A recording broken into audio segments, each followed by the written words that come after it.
سنت موقدہ کفایہ ہے۔ اس سے مراد یہ ہے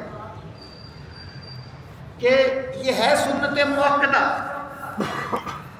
لیکن رسول کریم صلی اللہ تعالیٰ علیہ وآلہ وسلم نے ارشاد فرمایا کہ تم میں سے جو چاہے وہ اعتکاف بیٹھ جائے۔ اس سے فقہاء نے یہ مسئلہ مستنبط کیا کہ جس طرح سرکار نے اس پر دوام اختیار فرمایا ہے کہ آپ نے کبھی زندگی میں اعتکاف نہیں چھوڑا، اور 1 سال آپ اعتکاف نہ بیٹھ سکے کسی سفر کی وجہ سے، تو آپ عید کے بعد بھی اعتکاف بیٹھے۔ تو جس طرح سرکار نے اس کا دوام اختیار کیا ہے تو یہ واجب ہونا چاہیے تھا، یعنی یہ لازم ہونا چاہیے تھا یا سنت موقدہ ہونا چاہیے تھا، لیکن چونکہ سرکار نے اپنی امت پر آسانی فرماتے ہوئے فرمایا کہ جو چاہے وہ اعتکاف بیٹھ جائے، اس لیے اس کا بیٹھنا لازم نہیں رہا، لیکن یہ سنت موقدہ کفایہ ہے۔ کفایہ سے مراد یہ ہے کہ اگر ایک محلے میں، ایک مسجد میں بالفرض ایک بندہ بھی بیٹھ گیا تو پورا محلہ گناہگار نہیں ہوگا، اور اگر ایک بندہ بھی نہ بیٹھا تو پورا محلہ گناہگار ہوگا، اور جتنے زیادہ بندے اعتکاف بیٹھتے ہیں اہل محلہ کے لیے اتنی ہی زیادہ وہ برکت کا سبب بنتے ہیں اور رحمت کا سبب بنتے ہیں۔ اور جو بندہ بھی اعتکاف بیٹھ جاتا ہے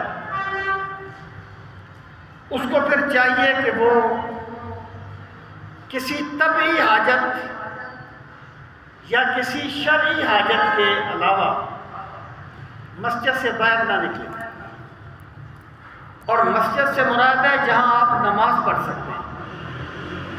فنائے مسجد کا حکم مسجد کا نہیں ہوتا۔ مثلا یہاں پہ طہارت خانے ہوتے ہیں، وہ چیزیں فنائے مسجد میں شمار ہوتی ہیں، مسجد میں شمار نہیں ہوتی۔ مسجد وہ ہے جہاں آپ نماز پڑھ سکتے ہیں۔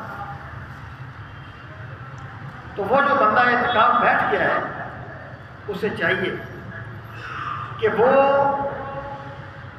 بغیر کسی طبعی حاجت کے یا بغیر کسی شرعی حاجت کے مسجد سے باہر نہ نکلے۔ طبعی حاجت سے مراد یہ ہے وہ واش روم اٹینڈ کرنے جائے گا، یا اگر بالفرض اس کو غسل کرنا لازم ہو گیا ہے تو وہ غسل بھی کرے گا، یہ طبعی حاجت ہے۔ اور شرعی حاجت یہ ہے کہ بندہ اس مسجد میں اعتکاف بیٹھ گیا جس میں جمعہ نہیں ہوتا، یعنی جس مسجد میں اعتکاف بیٹھا جائے وہاں 5 وقت کی نماز کا ہونا ضروری ہے۔ شرط ہے کہ وہاں 5 وقت کی نماز جماعت سے ہوتی ہو، جمعہ شرط نہیں ہے۔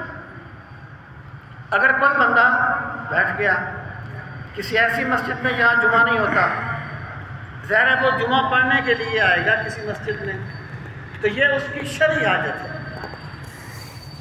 اور جب وہ جمعہ پڑھنے کے لیے جائے گا تو پھر اس پر یہ لوگ جو کہتے ہیں کہ بالکل آخر میں آئے اور پہلے چلا جائے، یہ سب تکلفات ہیں۔ جمعہ جو ہے وہ بے شک اذان کے وقت آ کر مسجد میں پہنچ جائے اور تسلی سے جمعہ پڑھ کے واپس جائے، اس کی شریعت میں کوئی ممانعت نہیں ہے۔ اور سامعین محترم، جو بندہ بھی اعتکاف بیٹھے گا اس بندے پہ روزہ رکھنا بھی ضروری ہوگا۔ اگر بالفرض اس نے روزہ نہیں رکھا تو اس کا اعتکاف نہیں ہوگا، اس میں غلطی عموماً سمجھی جاتی ہے۔ اب فرض کیجئے ایک بندہ اعتکاف بیٹھا اور وہ مسجد سے نکل گیا بغیر کسی حاجت کے جس کی شریعت نے اس کو اجازت دی ہے، تو اس کا اعتکاف ٹوٹ گیا۔ اب اعتکاف کا ٹوٹنا نماز کے ٹوٹنے کی طرح نہیں ہوتا کہ آپ نے ساری نماز دوبارہ پڑھنی ہے۔ اگر ایک بندہ نماز پڑھ رہا ہے اور وہ آخری قاعدہ میں تھا اور اس کی نماز ٹوٹ گئی کسی وجہ سے، تو وہ نماز دوبارہ پڑھتا ہے، اعتکاف